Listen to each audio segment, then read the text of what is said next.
आज के वीडियो में मैं सीपेक के बारे में बात करूंगा। काफ़ी लोग बोलते हैं कि ये जो है भारत के लिए प्रॉब्लम खड़ी कर सकता है, क्या ऐसा है? इस पर हम बात करेंगे। तो सबसे पहले बात करें ये है क्या। तो ये जो है चाइना पाकिस्तान का इकोनॉमिक कॉरिडोर है। इसमें जो है चाइना जो है पाकिस्तान में काफ़ी इंफ्रास्ट्रक्चर डेवलपमेंट करेगा। इसका जो इनिशियल अप्रूव्ड कॉस्ट है वो है 46 बिलियन का। हालांकि कई और चीज़ें इसमें ऐड हुई हैं बाद में, और ये बनते बनते जो है 75 बिलियन तक का हो जाएगा। तो इस प्रोजेक्ट के तहत जो है चाइना पाकिस्तान में हाईवे बनाएगा, एयरपोर्ट बनाएगा, सी लिंक बनाएगा, पाइपलाइन बनाएगा, बिजली का ट्रांसमिशन जो है वो सब करेगा। तो ये सारी चीज़ों को करने का जो खर्चा है उसकी फंडिंग जो है वो चाइना के बैंक कर रहे हैं। और EXIM bank, bank of China, industrial and commerce bank, ये सारे जो चाइना के बैंक हैं, ये सारे लोग जो हैं इसकी फंडिंग कर रहे हैं। अब सवाल ये खड़ा होता है कि चाइना को सीपेक की ज़रूरत क्यों है। उसका जवाब आपको मिलेगा इस मैप को देख के। चाइना की जो इकोनॉमी है वो पूरी तरह से एक्सपोर्ट वाली इकोनॉमी है। चाइना क्या करता है, सस्ता माल बनाता है और उसको दूसरे देशों में बेचता है। उसकी इकोनॉमी जो है इसी चीज़ पर चल रही है। तो यहाँ देखिए अभी चाइना किस रास्ते से सामान को दूसरे देशों में एक्सपोर्ट करता है। तो ये ऑरेंज वाली लाइन दिख रही है आपको, अभी का करेंट रूट जो है वो ये वाला है। तो चाइना जो है अपने 3 पोर्ट जो ऑरेंज डॉट से आप देख रहे हैं, इनसे जो है साउथ चाइना सी, इंडियन ओशन के होते हुए जो है अफ्रीका, यूरोप तक जो है अपना माल पहुंचाता है। तो ये जो पोर्ट है, ये रूट है, बड़ा लंबा है। और सीपेक वाला जो रूट है वो देखिए बड़ा छोटा है। तो अब ये रूट छोटा हो जाता है तो इससे चाइना को कई फ़ायदे हो जाएंगे। एक तो उसका कॉस्ट कम हो जाएगा। इतने बड़े रूट पर जब आप सामान ले जाते हैं तो उसका कॉस्ट बढ़ जाता है, लागत बढ़ जाती है। तो यहाँ पे उसकी लागत कम हो जाएगी। दूसरा फ़ायदा उसको टाइम का मिलेगा कि सामान जो है जल्दी पहुँच जाएगा। तो अभी जो रूट है उसकी लंबाई जो है करीब 13,000 किलोमीटर है, और सीपेक वाला जो रूट है उसकी लंबाई है 2,000 किलोमीटर। तो आप देखिए कितनी भारी कमी जो है आ रही है डिस्टेंस में। इससे जो है चाइना जो है अपने प्रोडक्ट्स को जो है काफ़ी जल्दी जो है अफ्रीका हो, गल्फ़ हो या यूरोप हो, वहाँ पर जो है डंप कर सकेगा और सस्ते में कर सकेगा, जो अभी नहीं कर पा रहा था। जो उसके प्रोडक्ट जो हैं वो लंबे रूट के कारण जो है कॉस्ट बढ़ जाता था और कम कॉम्पिटिटिव हो जाते थे, तो वो चीज़ बाद में नहीं होगी। दूसरा फ़ायदा जो चाइना को मिलने वाला है वो स्टेबिलिटी मिलेगी जिनजियांग प्रांत में। तो चाइना का जो ये वाला एरिया है वहाँ पे उइगर मुस्लिम जो हैं उनकी आबादी काफ़ी ज़्यादा है, और चाइना में जो भी डिस्टरबेंस होते हैं, जो भी ब्लास्ट हुए हैं, जो भी टेरर एक्टिविटी हुई है, उस सारे एक्टिविटी में इस एरिया के मुस्लिम्स जो हैं वो इन्वॉल्व रहे हैं। तो चाइना जो चाहता है कि इस एरिया में थोड़ी स्टेबिलिटी हो जाए, जिसके कारण जो है चाइना भी अल्टीमेटली स्टेबल हो जाए। तो इस चाइना में जितना भी कॉटन प्रोड्यूस होता है उसका 60% जो है वो यहाँ से प्रोड्यूस होता है। और ये कॉटन जो है काफ़ी पानी वाली फसल है, इसमें काफ़ी पानी की ज़रूरत होती है। तो चाइना अगर इसको डेवलप कर लेता है, स्टेबल कर लेता है, तो ये एक टेक्सटाइल हब बन सकता है ये एरिया। तो जब कोई इकोनॉमिक एक्टिविटी बढ़ जाती है तो टेररिज्म भी अपने आप कम हो जाता है। तो चाइना को इससे ये बेनिफिट मिलेगा कि उसके यहाँ जो आतंकवादी घटनाएं होती हैं वो कम हो जाएंगी या ख़त्म हो जाएंगी। तो ये एक और बेनिफिट जो है जो चाइना को सीपेक से मिल सकता है। अब बात करते हैं कि पाकिस्तान को क्या फ़ायदा होगा इससे। पाकिस्तान को सबसे बड़ा फ़ायदा ये होगा कि जो इकोनॉमिक इंफ्रास्ट्रक्चर की ज़रूरत है, जो है ही नहीं पाकिस्तान में, वो मिलेगा उसको। पाकिस्तान में बिजली की भारी कमी है, बहुत ही गांव में तो है ही नहीं और शहरों में भी थोड़ी बहुत मिलती है। तो ये बिजली जो है उसको मिलने लगेगी। चाइना जब पावर प्लांट बनाएगा, इंफ्रास्ट्रक्चर बनाएगा, ये सारी चीज़ें करेगा, तो ये पाकिस्तान के लिए गेम चेंजर हो सकता है, ऐसा पाकिस्तान का मानना है। इसके कुछ फ़ायदे जो हैं हमें भी हैं, उन पर बात करते हैं। सबसे बड़ा फ़ायदा ये है कि चाइना जो है पाकिस्तान पर प्रेशर बना के रखेगा कि भारत से कोई बड़ा पंगा मत लो, क्योंकि अगर कोई बड़ा पंगा होता है और भारत पाकिस्तान के युद्ध वाली नौबत आती है और भारत अगर सीपेक वाले प्रोजेक्ट्स को निशाना बना देता है तो इससे चाइना का भारी नुकसान हो जाएगा। तो एक दो मिसाइल अगर भारत ने उस एरिया में दाग दी तो चाइना के 75 बिलियन जो है साफ़ हो जाएंगे। चाइना भले ही बाद में कुछ भी कर ले पर इकोनॉमिकली जो है वो हार ही जाएगा, तो भारी लॉस उसका जो है इधर हो जाएगा। तो चाइना जो है हमेशा प्रेशर में रखेगा पाकिस्तान को कि कोई बड़ा पंगा जो है भारत से ना ले, क्योंकि अगर कुछ होता है तो नुकसान जो है चाइना का काफ़ी ज़्यादा हो जाएगा। इसलिए जो है पाकिस्तान को चाइना हमेशा कंट्रोल में रखेगा सीपेक के कंप्लीट होने के बाद। तो ये एक अच्छी चीज़ जो है वो भारत के लिए होगी। दूसरा फ़ायदा होगा टेररिज्म कम हो सकता है। सीपेक जो है कई नौकरियां भी पैदा करेगा। नौकरियां पैदा करेगा तो जो पाकिस्तान में जो बेरोज़गार जो लोग हैं उनकी भारी मात्रा में जो हैं वो आतंकवादी बन जाते हैं, तो वो नहीं बनेंगे। जब जॉब्स मिल जाएंगे तो कोई क्यों आतंकवादी बनना चाहेगा, तो ये चीज़ में कमी आएगी। पर ऐसा होगा इसके चांस बहुत कम हैं, क्योंकि चाइना जो है अपने लोगों को वहाँ पे शिफ्ट करने में लगा हुआ है। तो सीपेक वाले जो भी रीजन है वहाँ पे चाइना जो है अपने लोगों को शिफ्ट करने में लगा हुआ है, तो ज़्यादा जॉब पाकिस्तान के लिए क्रिएट होंगे, ऐसा होने के की संभावना जो है काफ़ी कम है। एक और फ़ायदा जो होगा वो ये होगा कि हमारे रिलेशन जो है पाकिस्तान चाइना के साथ जो हैं और ज़्यादा शांतिपूर्ण हो सकते हैं। चाइना और भारत की जो राइवलरी है वो इकोनॉमिक ज़्यादा है, मिलिट्री वाली कम है। हम लोग मिलिट्री से ज़्यादा रिलेट करते हैं, पर वो ख़ास तौर पे जो है वो इकोनॉमिक वाली है। तो चाइना और इंडिया दोनों ही हैं जो हैं एक उभरते हुए इकोनॉमिक पावर हैं। तो अगर चाइना इंडिया या पाकिस्तान लड़ने जाते हैं तो लॉस जो है दोनों का ही होगा और इकोनॉमिकली बहुत ज़्यादा होगा। तो ना चाइना चाहेगा ना इंडिया चाहेगा कि ऐसा कुछ हो। इसलिए जो है दोनों ही देश जो है अपना रिलेशंस जो है वो अच्छे रखेंगे। और चाइना की जो है उसके लिए ज़्यादा ये ज़रूरी हो जाता है, क्योंकि उसका वहाँ पे बहुत बड़ा इन्वेस्टमेंट हो गया है। तो चाइना भी चाहेगा कि हमारे रिलेशंस जो है इंडिया के साथ काफ़ी ज़्यादा पीसफुल हो जाएं। एक और चीज़ जो हो रही है जो अच्छी हो सकती है वो ये कि ये सीपेक जो है वो पाकिस्तान का कॉलोनाइजेशन कर रहा है। एक तरह से चाइना जो है इनडायरेक्टली पाकिस्तान पर कब्जा करने वाली पोजीशन में आ रहा है। और चाइना जो है पाकिस्तानी शेयर मार्केट में इतना भारी उसका इन्वेस्टमेंट हो गया है कि काफ़ी ओनरशिप जो है एक तरह से इनडायरेक्टली जो है चाइनीज़ कंपनीज या चाइना के हाथ में आ चुकी है। और चाइना जो है इस प्रोजेक्ट को डायरेक्टली फंड नहीं कर रहा है। पाकिस्तानी लोग बोलते हैं कि हमारी चाइना से दोस्ती है, पर अगर दोस्ती यारी वाली बात होती तो ये डायरेक्ट फंडिंग होती। चाइना जो है इसको इनडायरेक्टली फंड कर रहा है। चाइना जो है पाकिस्तान को लोन के रूप में पैसा दे रहा है और उस पर ब्याज भी जो मार्केट रेट है उस पर ले रहा है। यानी कि चाइना जो है उसकी पूरी वसूली करेगा। और अगर किसी भी सिचुएशन में पाकिस्तान जो है उसको पे करने की पोजीशन में नहीं होगा तो चाइना जो है और ज़्यादा कंट्रोल लेता जाएगा पाकिस्तान का। और इसकी जो शर्तें हैं अधिकतर जो हैं वो वन साइडेड चाइना को फेवर करती हैं, पाकिस्तान को फेवर बहुत कम करती हैं। चाइना जो है अपने लोगों को लगातार बलूचिस्तान वगैरह के एरिया में शिफ्ट करने में लगा हुआ है, जहाँ पे गोल्ड और कॉपर जो है काफ़ी ज़्यादा है।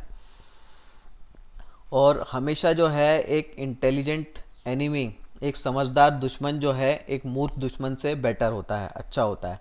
तो पाकिस्तान जो है अभी एक ऐसा देश है जो कि रिलीजियसली कंट्रोल है, बस वो इस्लाम जिंदाबाद उनका चलता रहे, बाकी जो है कुछ भी होता रहे, हम भूखे नंगे रहें, उससे हमें कोई तकलीफ़ नहीं है, ऐसी उनकी सोच वाली है। तो वो लोग जो हैं वो जानते हैं कि हम लड़ नहीं सकते, जीत नहीं सकते, पर फिर भी वो कोशिश में लगे रहते हैं। तो चाइना ऐसा मूर्ख देश नहीं है। तो अगर चाइना पाकिस्तान का मैक्सिमम कंट्रोल कर लेता है तो ये हमारे लिए अच्छा ही होगा। एक जिहादियों के हाथ में कंट्रोल अगर पाकिस्तान का है तो वो हमारे लिए ज़्यादा बुरा है। चाइना के हाथ में कंट्रोल है तो उतना बुरा नहीं होगा। चाइना जो है काफ़ी ज़मीनें जो है पाकिस्तान की पहले भी ले चुका है और भी ले सकता है। तो गिलगित बल्तिस्तान में जो चेरीज़ और एप्रीकॉट जो उगाए जाते हैं वो चाइना में बड़े फेमस हैं। और चाइना के बहुत सारे बड़े इन्वेस्टर जो हैं वहाँ पे ज़मीन ख़रीदने में लगे हुए हैं। पाकिस्तानी किसानों को बहुत डर है कि धीरे धीरे जो है वो उनको डिस्प्लेस कर देंगे ये चाइनीज़ लोग। तो ये प्रॉब्लम भी जो है हो रही है। तो चाइना को जो है ये प्रोजेक्ट वन साइडेड फेवर करता है, और चाइना के लिए भी ये चीज़ें आसान नहीं हैं। इतना अनस्टेबल देश है पाकिस्तान, कई जगह जो है हमले हो रहे हैं चाइनीज़ इंजीनियर्स पर, वहाँ पे जो प्रोजेक्ट में काम करने वाले लोग हैं उन पर लगातार हमले हो रहे हैं। चाइना के 2 इंजीनियर भी मारे जा चुके हैं। लगातार जो है इस पर सिक्योरिटी का कॉस्ट जो है वो बढ़ता जा रहा है, जिससे चाइना परेशान है। और चाइना की कुछ कंपनियों ने जो है पावर प्रोजेक्ट से हाथ पीछे भी खड़े कर दिए हैं। पावर प्लांट जो है बन गया था, लेकिन पावर सेलिंग का जो प्राइस है उस पर एग्रीमेंट नहीं हो पाया, क्योंकि पाकिस्तानी लोग जो है उतना बिजली का भाव जो है वो पे नहीं कर सकते। तो बिजली जो बनेगी, जो पावर प्लांट से बिजली बनेगी, उसमें जो लोन का कॉस्ट है, चाइना जो है जिसने जो लोन दिया है पाकिस्तान को, उसका इंटरेस्ट का कॉस्ट भी उस बिजली में जुड़ा है। इसलिए जो है वहाँ कीमत जो है ज़्यादा है, और वो कीमत जो है पाकिस्तानी लोग जो है वो अफोर्ड करने की पोजीशन में नहीं है। इसलिए जो है कई जगह जो है चाइनीज़ कंपनियां जो है उस प्रोजेक्ट से पीछे भी हट रही हैं, ऐसा भी दिख रहा है। और जो डिस्टरबेंस हो रहा है, लगातार जो चाइनीज़ घुसपैठ वहाँ हो रही है, चाइनीज़ लोग जो वहाँ सेटल किए जा रहे हैं, उसके कारण विद्रोह भी काफ़ी बढ़ गया है। चाइनीज़ सिटीजन्स को टारगेट करते हुए कई बॉम्ब ब्लास्ट भी हुए हैं। और पानी की वहाँ बड़ी शॉर्टेज है, और पानी जो है छीना जा रहा है आम पब्लिक से, आम जनता से, और प्रोजेक्ट में लगाया जा रहा है, जिसके कारण भी और विरोध जो है वो बढ़ रहा है। तो ये सारी चीज़ें जो है सीपेक के साथ हो रही हैं। अब हम बात करते हैं कि सीपेक में हमारे लिए नेगेटिव है तो क्या है। एक नेगेटिव जो हो सकता है वो ये कि पाकिस्तान जो है इकोनॉमिकली स्ट्रॉन्ग हो जाएगा। एक इकोनॉमिकली स्ट्रॉन्ग पाकिस्तान क्या कर सकता है, वो टेरर एक्टिविटीज़ को और ज़्यादा फंड कर सकता है, वो थोड़े और ज़्यादा हथियार खरीद सकता है। ये चीज़ हो सकती है जो हमारे लिए नेगेटिव हो सकती है। हमारी ऑयल सप्लाईज़ पर एक प्रॉब्लम हो सकती है। अभी की सिचुएशन की बात करें तो अरेबियन सी से जो है हमारा ऑयल आता है, और उस एरिया के जो है हम one and only big boss हैं। हमारी जो नेवी है बहुत ही स्ट्रॉन्ग है, और उस एरिया में कोई दूसरा है नहीं जो हमें चैलेंज कर सके। लेकिन अगर सीपेक प्रोजेक्ट कंप्लीट होता है और चाइनीज़ नेवी भी वहाँ पे आ जाती है, तो हमारे लिए थोड़ी प्रॉब्लम हो सकती है। अब इन प्रॉब्लम्स का सॉल्यूशन के लिए हम क्या कर रहे हैं उस पर गौर करते हैं। तो सबसे पहला काम जो हम कर रहे हैं, हमने ईरान के साथ डील कर लिया, हम छाबर पोर्ट बना रहे हैं। अब इस छाबर पोर्ट का हमने जो एग्रीमेंट ईरान के साथ किया है, उसके तहत हम इसका मिलिट्री यूज़ भी कर सकते हैं। यानी कि हम चाहें तो अपनी वॉरशिप, अपनी सबमरीन्स को जो है वहाँ पे रख सकते हैं। तो ये चीज़ जो है, इससे जो है हम उसको काउंटर कर सकते हैं। तो ये पोर्ट जो है, छाबर पोर्ट जो है, हम पाकिस्तान को बाईपास करते हुए हमें अफ़गानिस्तान का एक्सेस मिल जाएगा। तो ये चीज़ हमारे लिए काफ़ी अच्छी है, और हम इसको काफ़ी इजीली काउंटर भी कर सकते हैं। तो छाबर पोर्ट और ग्वादर पोर्ट दोनों के बीच का डिस्टेंस 100 किलोमीटर ही है, ज़्यादा नहीं है, बिल्कुल आसपास ही है। तो जो भी इकोनॉमिक एक्टिविटी वो कर सकता है चाइना, वो यहाँ हम भी कर सकते हैं, और हम चाइना से ज़्यादा बेटर कर सकते हैं, उस पर भी मैं बात करूँगा। छाबर पोर्ट जो है वो ज़्यादा सेफ़ है, क्योंकि वो ईरान में है। ईरान जो है पाकिस्तान के मुकाबले बहुत ही पीसफुल और बहुत ही सेफ़ कंट्री है। पाकिस्तान जो है बड़ी ही अनस्टेबल, आए दिन बॉम्ब ब्लास्ट, आए दिन खून खराबा होता रहता है। तो बिज़नेस आप कहीं पे तभी कर सकते हो जब शांति हो। आप एक अनपीसफुल एनवायरनमेंट में कहीं पे भी बिजनेस नहीं कर सकते। तो जहां आप भले ही सीपेक बना लो, कुछ भी बना लो, पर रेगुलरली अगर बॉम्ब ब्लास्ट होंगे, पब्लिक के साथ क्लैश होंगे, तो वहाँ बिजनेस ठीक से नहीं हो सकता। तो ये प्रॉब्लम जो है सीपेक के साथ रहेगी, और ऐसी प्रॉब्लम छाबर पोर्ट के साथ नहीं है। तो ज़्यादा बिजनेस जो है छाबर पोर्ट पर इंडिया ला सकता है, चाइना जो है वहाँ पर उतना नहीं ला सकता। इंडिया जो है वहाँ पर रेलवे लाइन भी बना रहा है, जो कि सीधे अफ़गानिस्तान और सेंट्रल यूरोप तक कनेक्ट होगी। तो ये चीज़ जो है इंडिया को बहुत बड़ा एक्सेस दे देगा, और इससे एक फ़ायदा ये मिलेगा कि यूएस की डिपेंडेंसी पाकिस्तान पर और कम हो जाएगी। तो अफ़गानिस्तान में यूएस का कुछ इन्वॉल्वमेंट है, और अफ़गानिस्तान को एक्सेस करने के लिए जो है अमेरिका को पाकिस्तान की सहारे की ज़रूरत पड़ती है, उस रूट से सप्लाईज होती हैं। तो वो डिपेंडेंट जो है अमेरिका की ख़त्म हो जाएगी। इसका फ़ायदा ये मिलेगा कि अभी अमेरिका जो पाकिस्तान को पैसे देता है, हथियार देता है, ये चीज़ें और भी कम होने लगेंगी, और ये चीज़ कम होने लगी है। इसका असर आपको दिखने लगा होगा कि पाकिस्तान और अमेरिका के रिलेशन अब बहुत ज़्यादा ख़राब हो रहे हैं। अमेरिका चाहता ही है कि हम जो है अफ़गानिस्तान में एक मेजर रोल प्ले करें, और वो हम कर भी रहे हैं। दूसरी चीज़ जो इसको काउंटर करने के लिए हम कर सकते हैं और जो हम कर रहे हैं वो है बलूचिस्तान का सपोर्ट करना। सीपेक जो है वो अधिकतर बलूचिस्तान से पास करता है। बलूचिस्तान ऐसा एरिया है जहां अनस्टेबल है। बलूचिस्तान एक्चुअल में दूसरा देश था जिस पर पाकिस्तान ने जबरन कब्जा कर रखा है, तो वहाँ के लोग जो है पाकिस्तान से आज़ादी चाहते हैं। तो हम अगर उसका सपोर्ट करते हैं तो बलूचिस्तान एरिया में और विरोध चालू हो जाएगा, ज़्यादा विरोध, यानी कि सीपेक का प्रोजेक्ट और डिले होगा और स्लो होगा। और ये काम डिप्लोमेटिकली हो रहा है। तो मोदी ने जो है यूएन में इस चीज़ को रेस किया है और काफ़ी बड़े बड़े फ्रंट पर जो है इनडायरेक्टली जो है बलूचिस्तान को सपोर्ट होना स्टार्ट हो चुका है। तो ये चीज़ें जो है ख़ास तौर पे इसी चीज़ को टारगेट करके की जा रही हैं। अगर बलूचिस्तान में प्रॉब्लम ज़्यादा आती है तो बलूच लिबरेशन जो आर्मी है उसको अगर हम बहुत अच्छा स्ट्रांगली सपोर्ट कर सकते हैं तो चाइना के लिए बहुत भारी मुश्किल हो जाएगी। जितना प्रोजेक्ट ये डिले होगा उतना प्रॉब्लम होगी, क्योंकि चाइना भी इस पर काफ़ी खर्चा कर रहा है और उसने भी बहुत ज़्यादा लोन लिया हुआ है, तो उसकी इकोनॉमी भी भारी डेप्थ में है। दूसरा काम जो हम कर रहे हैं इसको काउंटर करने के लिए वो पाकिस्तान को आइसोलेट करने का। इसमें काफ़ी ज़बरदस्त सक्सेस मिल रही है। पाकिस्तान जो है काफ़ी आइसोलेटेड हो गया है, दुनिया से अलग थलग हो रहा है। उसका इकलौता दोस्त यार जो है वो चाइना ही बच पा रहा है। सऊदी और यूएई ने अभी हाल ही में 40,000 पाकिस्तानियों को निकाला है। यूएई ने जो है दाऊद इब्राहिम की जितनी प्रॉपर्टीज़ है उनको जब्त कर लिया है। तो इंडिया के रिलेशंस जो है इन दोनों देशों से काफ़ी अच्छे हो रहे हैं और पाकिस्तान के साथ जो है पाकिस्तान के जो रिलेशन है इनसे वीक हो रहे हैं। तो डिप्लोमेटिक लेवल पे जो है काफ़ी काम किया जा रहा है। पूरी कोशिश की जा रही है कि पाकिस्तान को एक टेरर स्टेट डिक्लेयर करा दिया जाए और यूएस के थ्रू जो है और इकोनॉमिक सैंक्शन जो है लगा दिए जाएँ। इकोनॉमिक सैंक्शन अगर लगते हैं तो चाइना भी वहाँ कुछ ज़्यादा बिजनेस नहीं कर पाएगा, बना भले ही ले पर बिजनेस नहीं कर पाएगा। हमारे जो रिलेशंस यूएस के साथ जो मजबूत हो रहे हैं ये चाइना पाकिस्तान दोनों के लिए ही प्रॉब्लम है। हमारी नेवी जो है आज की डेट में सबसे स्ट्रॉन्ग है अरेबियन सी में, वहाँ उसको कोई चैलेंज करने वाला नहीं है। और हमारे जो हाल ही में जो डील्स हुई हैं यूएस के साथ उसके तहत जो है हम दोनों एक लिमिटेड वे में एक दूसरे के मिलिट्री एरियाज़ का एक्सेस कर सकते हैं। यानी अगर इंडिया चाहे तो अरेबियन सी में यूएस नेवी को फुल सपोर्ट, फुल एक्सेस दे सकता है। तो ये चीज़ जो है प्रॉब्लम कर देगी इसके पाकिस्तान चाइना को। तो इंडियन ओशन रीजन में इंडिया पहले से ही बड़ा स्ट्रॉन्ग है और जिस तरह की प्रॉब्लम साउथ चाइना सी में चल रही हैं चाइना की जो है लड़ाई फिलीपींस के साथ है, जापान के साथ है, ऑस्ट्रेलिया, वियतनाम इनके साथ भी है और इनके साथ जो है यूएस खड़ा हुआ है, तो वहाँ भी उसके लिए प्रॉब्लम जो है खड़ी हो रही है। यूएस जो है सिर्फ एक मिलिट्री सुपर पावर नहीं है, यूएस जो है वो इकोनॉमिकली बड़ा मेजर रोल प्ले करता है। तो अगर यूएस सैंक्शंस लगाता है तो इसका बहुत बुरा असर चाइना पर होगा और इसकी कोशिशें पूरी जा रही हैं। तो यूएस ने जब रशिया पे लगाया तो रशिया की इकोनॉमी को जो है भारी नुकसान हुआ, तो ऐसी चीज़ें जो है इधर भी हो सकती हैं। एक और चीज़ जो हम कर रहे हैं इस सीपेक को थोड़ा और स्लो कराने के लिए वो है कि इंडस वाटर का यूज़ और बढ़ा दो।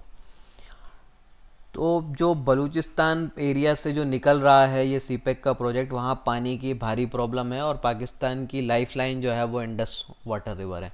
हम जो है अगर वहाँ पर पानी की सप्लाई और स्लो कर दें और कम कर दें तो ये प्रोजेक्ट ऑटोमेटिकली डिले होने लगेंगे और ज़्यादा प्रॉब्लम वहाँ पे खड़ी होने लगेंगी।